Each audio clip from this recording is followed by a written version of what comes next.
niya sa balay sa Dios mo nagingon sa Ginoo ngadto kang Moses nga pabuhaton ang mga tao og balay aron ang Ginoo makikuban daw kanila. Mao ginaygingon ni Moses nga kisugo sa Ginoo. Mamatod pa niya ingna sila Moses buhatan ko nila balay aron makikuban ko nila. Mao kani ang balay sa Ginoo. Dili kanang binuhat og kamot, kanang kahoy ba nga literal material kundi kanang panagtigom sa mga tao tungod sa ngalan sa Ginoo. Muna hinungdan bisan niingon siya, duha kun tutulo magahisgot sa iyang ngalan, ingon ni Jesus Christ. Naagid siya sa taliwala. Ang Ginoo karon naa sa tuatubangan kay ang pulong naman kay ang Ginoo mo man ang pulong, di ba? So sa ato pa diya sa presensya sa Ginoo adunay kalipay ta. Aduna tay kalinaw. O aduna tay kaayuhan. Moto ba mo anong kaayuhan?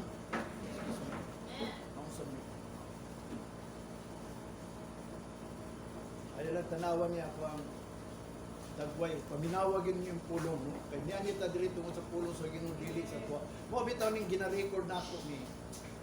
Ginaparecord kay ako man ko'y maminaw ini. Pero maminaw ko ini, mutanaw ko niya ako ang video, dili lang ko mutanaw sa kong naon kay kita nang kus kong naon. Ang pulong lang akong gisulti karon kay makadasig nako.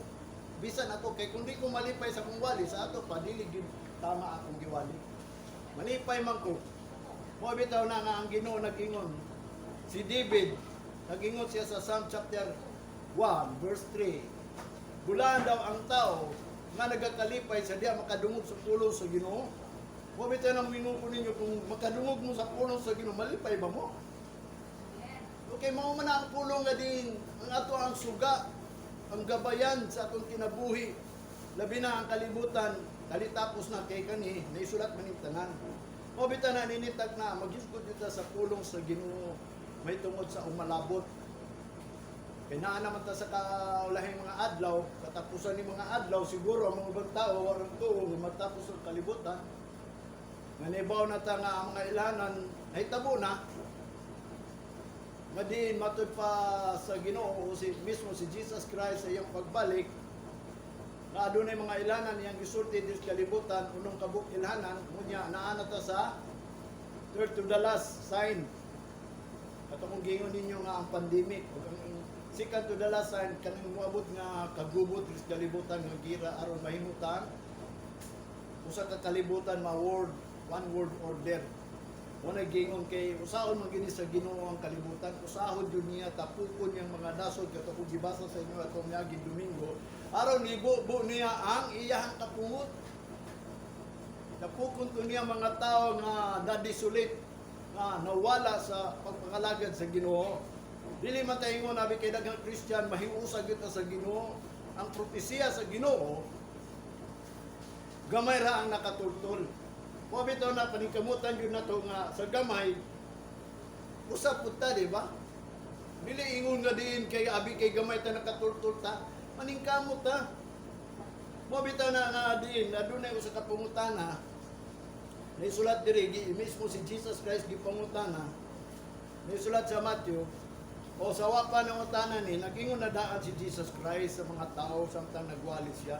Matthew chapter 7 verse 13 and 14. Yung pa ni Jesus Christ, because ang gospel good ni Jesus Christ, kanang good news ba? Ang gospel, meaning sa gospel is a good news, maayong balita. Napakatao siya, nagdala siya og good tidings, kanang maayong balita sa mga tao. Kasi maayong balita niya, kanang kingdom. Nga kung ang kingdom atong una, sa Old Testament, pahanahon pa ni Moses, nagsulti gyud siya, nga magtukod siya og kingdom of praise. Kanang kingdom sa mga pariunon gani, no? Kanang kita namatay blood of kanang royal blood nga spiritual ba kanang priesthood. Usa ta ka gitawag og priesthood gumuto ta.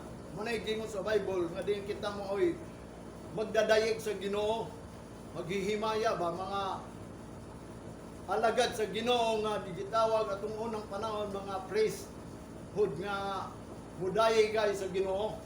Nya kita gipilit ta although atong unang panahon sila ra tungod kay ilang mang gireject ang Ginoo, muna nga ang gugma para sa tanan. Pero muna sa kabutang nga din, kung kanta tana, unaan ninyo, dili kay ingon kinsa tong giingnan para sa tanan. Kung dili para lang ingon pa ni David, para ni atong nahigugma lang niya. Ay pulong gingon ang gugma sa Ginoo para atong nahigugma kaniya. Ang Ginoo daw kuno ingon ni David, nahigugma niya atong nahigugma kaniya. So therefore, naanang pulungan na ang wanay gugma niya, wa niya higugmaa. Bisa pag muawit ka ang gugma para sa tanan tinuod, tibuo kalibutan niyang gigugma, bisan pa ang mga butang sa kalibutan, kay siya may nagbuhat ana. Matot pa mangganit tanang naay gininawa kinahanglan budayeg sa Ginoo, pero tayo sa mga uban wa may gininawa. Pero matot pa nato kanidang punong mga kahoy is a living thing. O buhi po daw ni. Tinuod man gyud, di ba? Kay nang lihok sila, nang tubo sila. Mo nagingon nga ang kalibutan gigugma sa Ginoo, dili ingon niya ang tao ra. Nya dili po dang ingon ang tao gigugma sa Ginoo kinapakamatay siya. Diyan nato may bawang kung kinsa iyang gipakamatyan. Wala siya napakamatay alang sa tao, although ang iyang gipakamatyan kanang tao nga diin magbayad sa iyang sala. Ang bayad sa sala mo nang kamatayon. Kunya kaya ang tanang tao nawad-an man si Maya sa Ginoo. Kunya ang tao nagkasala, nawad-an si Maya sa Ginoo. Kunya ang bayad sa sala mao nang kamatayon. Mo na inunggan di anhi si Kristo nga bilang ransom sa usa ka tawo. Nga aron dili na siya muuyon anang mamatay siya. Malaw siya sama sa bulag. Although ang Bible nagingon nga ang tao daw sama do kuno sa bulag, nga malaw sama sa sagot, nga malaw sama sa tubig mayabo sa yuta, mahanaw lang dayon, ug sa aso mahanaw lang dayon. Mo na si Jesus Christ niani siya nga mao bitaw na iyang giingon dili na ta mahanaw. Kanang gitawag niyang kinabuhi nga walay katapusan. Sa unsang pagi nga gibuhatan ni Jesus Christ, iyang gihalad iyang kaugalingon. Bilang bayad sa tuwa nga dili na ta gustuan ang kamatayon, di ba? Ang Israelite giingon ni Jeremiah nga ang mga Israelites nga tao sa Ginoo, ang ilang gipili ang kamatayon kay kontra sa kinabuhi. Bisan atong unang pang panahon sa panahon ni Moses, giingnan si Moses sa Ginoo.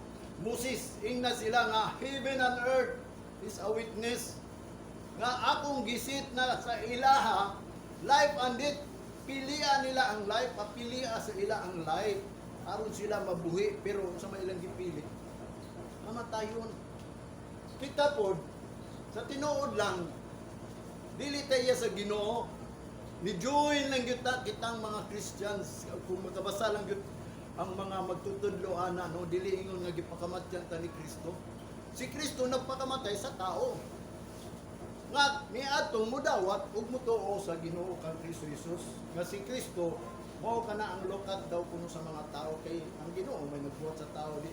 Karon kay ingon ni Saint Paul nga kita daw nasolve ta sa gitawag sa sala. Nabaligya ta sa sala. Mo nang ningon si Jesus Christ pag ani dinhi, although ang mga tao sa Israel yung ging na mo itong masuko sa iya, kay ging naman nila good na ang inyong amahan mo ang yawa.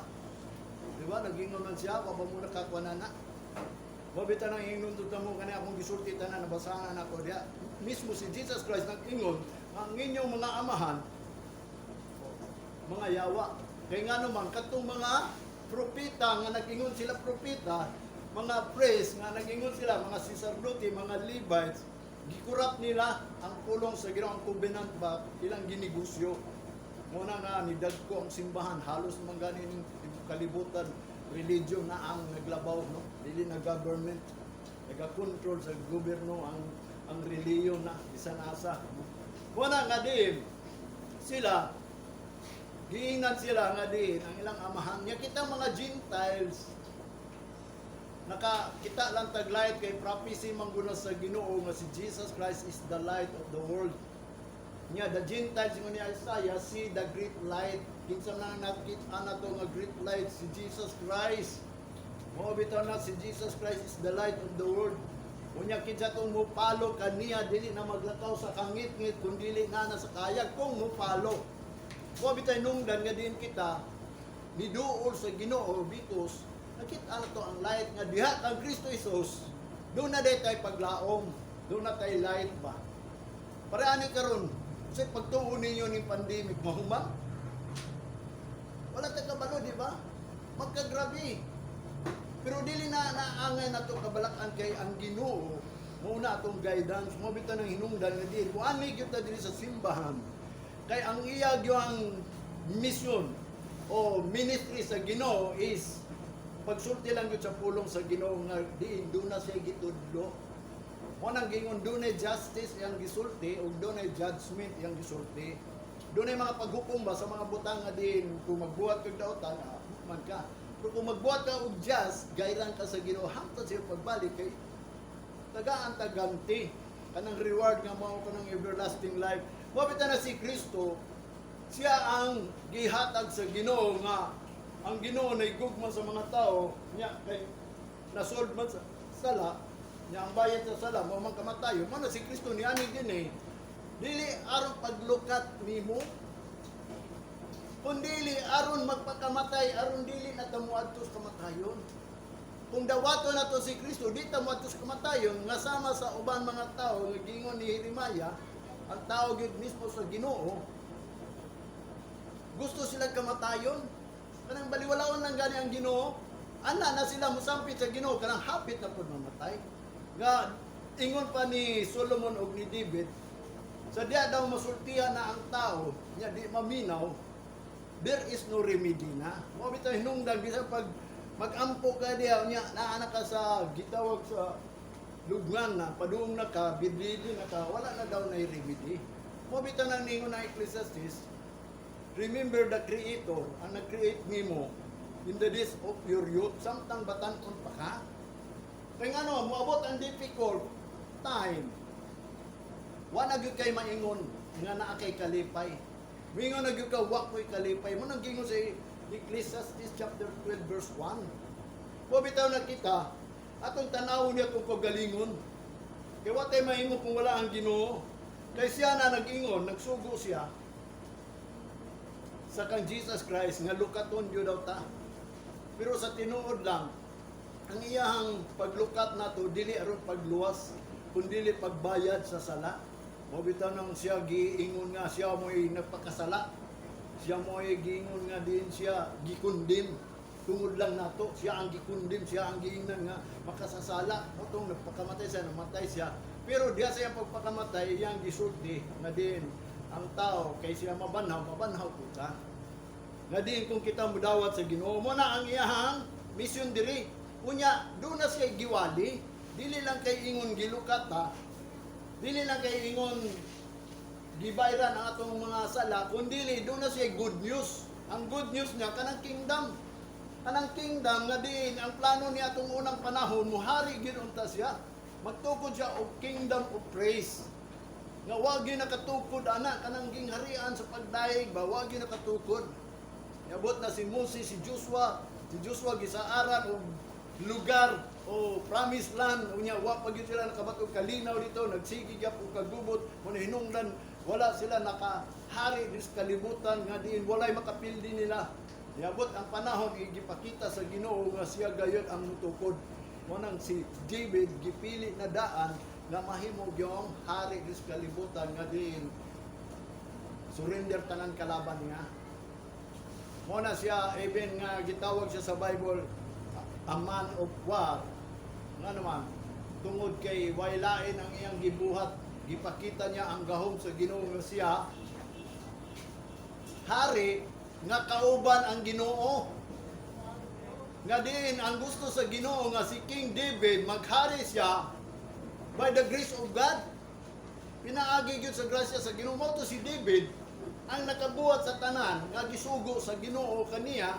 Mo nang makita nimo siya ang pinakadaghan og sulat diri sa Bible. Mo nang gitawag og 150 chapters tungod kay siya ang gingharian nga giubanan sa Ginoo nga way pilipildi.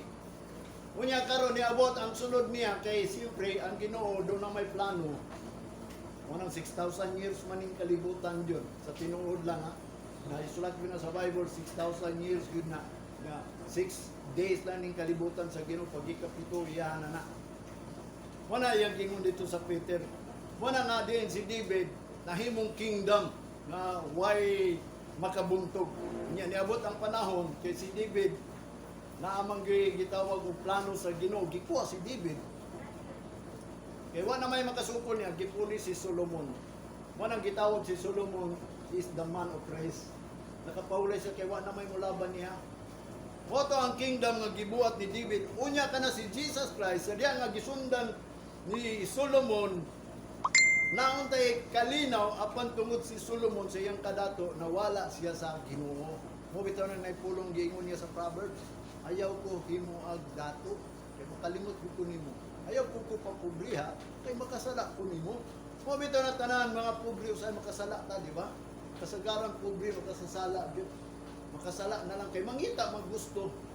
Kung muna si Jesus Christ tanang gusto na to, ayaw mo kabalaka mo na gingon dito sa Matthew 6:33. Ayaw mo kabalaka kung sa'y gusto ninyo. Unahala ninyong gingarihan sa langit. Kaya nga naman, ang gospel o ang good news ni Jesus Christ, i-continue niya ang paghari ni David.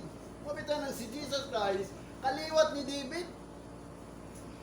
Giprapisin na nadaan, adunay kaliwat ni David nga, parenti ni GC. Kanang kadto si GC ang father ni David nga kaliwat nila.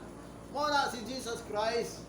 Kaya nga naman si Joseph, si Joseph igagaw man na ni David.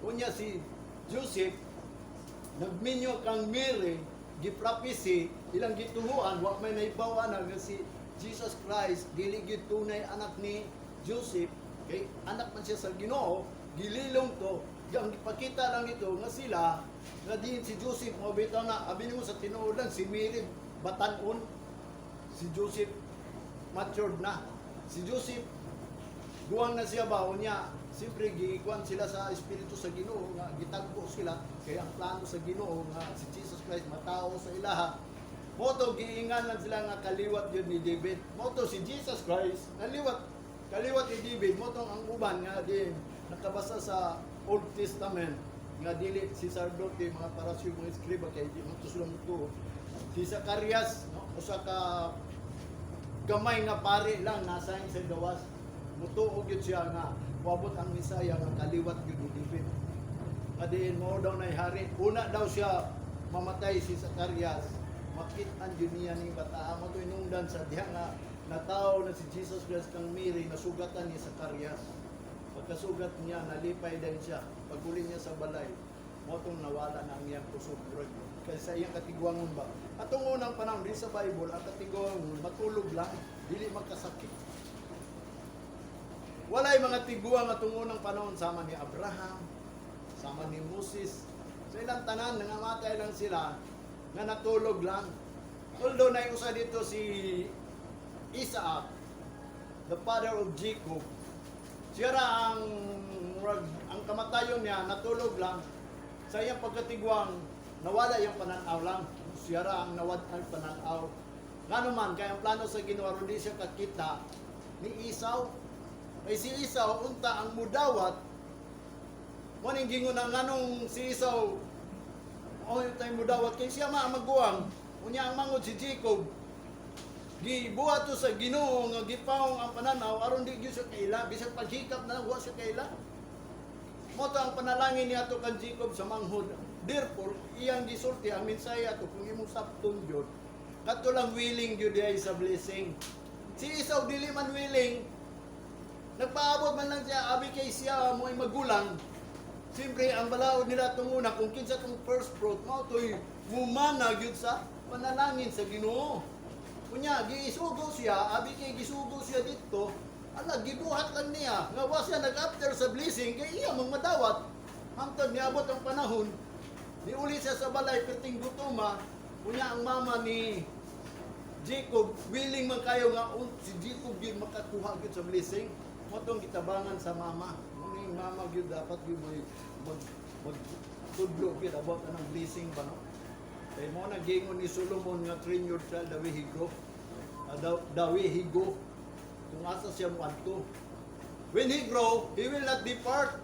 Muna, pumingon ang mga anak na depart, kung ikaw po, na-depart na daan, o bitaw na ang Ginoo mo niya, ang gusto sa Ginoo, kanang spiritual spring ba, kanang mga ninuno ba, spring ba, kanang kabaw mo ng water spring, nagdagayday ba, muna gusto sa Ginoo, ang blessing mo dagayday, gikan sa amahan, hantod sa inahan, hantod sa magulang, hantod sa igso, sa mga anak, sa manghod. Inuna na ginang sa Bible, pras daw kuno sa bungot ni Aaron bagikan sa ulo. Kuan dia kanang iyang singot ba mutulo dili hangtod sa iyang bungot mo nang gingon. Dagan laywa nakasabot ana. Bo bitaw na nga ang mga ginikanan. Kung ikaw tinuod Christian, ang asawa submit to your husband jud. Di gina pwede bisag kung saan nimo nga ikaw mahimong pastora ka, mahimo kang imong ba na dili pastor, abino sa tinuod lang ako nakabasa ko. Pag di mo submit ng asawa, manang gingon. Bisa pag siya na knowledge, di kaya po siya iya sa Ginoo. Kaya number 1 yun, ang gisugo manggod sa Ginoo. Mas mismo si Apostol Pablo nagingon, wife, submit to your husband. Because husband is the head of the family. Dili na lang mo mabaliktad. Mingon ka, bugo manggod ang akong bana. Wa manggi alamag akong bana. Pero kung ikaw, Kristohanon, di yung kakalalisan na, di ba? Mahanaw man ang langit ug ang yuta, ang pulong digid manaw imo pa ni Jesus Christ, matuman jud na. Kinahanglan tumanaw na nimo kundi ka mo tuman mo nang gitawag kag disobedient. Buwa bitaw na ang ato ang sitwasyon karon, mo nang giingon, ang ato ang gialagaran is a true God, a real God, a living God. Tulog yun nakabuk. Mo na ko ingon ninyo. Tinuod ni mo ni ang iyahang gitawag gisugo sa ato ang kining adlaw ni mo ning gihatag sa mga anak sa Dios dili sa kalibutan. Kaya nga naman, di man siya gusto nga kitang magkinabuhi sa kalibutan. Ang mga Gentiles, gusto niya ipagawas sa kangit-ngit. Kanang wala ganit pulong. Kita wa man tay knowledge ka ang pulong, ilahara mong gito. Kining Bible para ni sa ila, pero nagisgot man ni, nga pwede day tamapin. Kaya ang atong Diyos, nga dapat atong alagaran, kanang Diyos nila, nga nagdumala nila. Mo nang usa na tao, wala na'y Jewish, wala na'y Greek, wala na'y Gentiles. Mo nang nakita karon, mo join ta nila, ingon pa ni Isaiah, we are stranger who join to keep the Sabbath, keeping by not polluted. Bantayan nato nga dili ma-pollute ba, dili mahugawan ning Sabbath. Kaning adlaw sa Ginoo ba kay sila ilang gi-pollute. Ilang gidipay. Muna inungdan nga wa nila dawata. Si Kristo niya ni ilang gisultihan, nasuko sila kaya ang gisulti ni Jesus Christ, ang ilang gibuat dautan. Muna kita karon dunay gingon nga kining pulong sa Ginoo baga ni kayo, muna tan-aw nato tong gisulti sa Ginoo ngadto kanila kay sila mo ay tao sa Dios, kita ni juwin lang. Muna ningon si Apostol Pablo, ayaw mo panghambog. Mga Gentiles kay nga naman giputol gani ang kiunay nga sa maunsa pa kanang gitapot lang gitapot man lang ta. So dili ta magingon nga kita maningkamot ta pangayoon na tugod sa Ginoo. Nga kita gayon makaapil kanang ingon pa ni Apostol Pablo sa mga Gentile, finding out what is acceptable unto God. Kay sila doon na sila dalan nga tama. Ingon pa niya dito sa Jeremiah chapter 6 verse 16, agi kamo sa dating daan. Nga dito ang dating daan makapahulay imong kalag, pero abi mo sa gisumpay dito sa Jeremiah chapter 6 verse 16, ningon sila di sila mangagi. Nya kita karon mangagi ka ta o dili. Sila dili mangagi. Mo nang ilang gilansang si Kristo kay di sila mangagi. Mo sa nang giingon ni Jesus Christ karon kana gisulti na ang dating daan katungkol pasabot ni Jeremiah katong mga pamaagi ni Moses. Kay si Moses gitagaan og commandment, gitagaan og ordinance, gitagaan og requirements. Kay balo na mo sa ordinance, di ba? Sa requirements, ang ordinance nga gingon sa Ginoo kanang pagsilibrar diri. Boto kung gingon ko ninyo, ang dapat nato isilibrar ang Ginoo. Dili ang ato ang kaugalingon. Ang Ginoo labi na apit na mo balik ang Ginoo. Pasalamat ganita ang Ginoo naghatag nato og chance.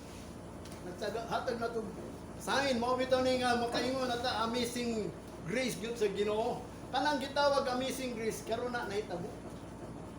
Pero kanang amazing grace gitawag na og little space. Para sa ato dako kayo din nato muna, pero sa tinuod lang, katong giingon ni Ezra, gipakita sa Ginoo ang little space of grace, karon to mahitabo. Mubog na lang ang grasya niya, kay kadto sila manggod, kanang prophecy, kanang pulong sa Ginoo, ingo pa ni Jesus Christ, the same yesterday, today, and forever. Atong pulong nga gisulti, the same to karon. Kung kato gisulti sa Israel, atong unang panahon sa diyan, naggawa sa Babylonia, a little space of grace, the same na karon, yesterday, at today. Kung kaniadto na, hasta karon, karon og sa malabot, manang yesterday, today, and forever. Mo bitaw na mingon dito nga karon is a little space of grace and a little revival and the extension of mercy. Gi-extend lang niya itong mercy karon maluoy ang Ginoo. Mo bitaw na pag-pray pag yun mo, gabi tagaan nag-time, kaya pa man yun niya ang time. Pag man ang ilha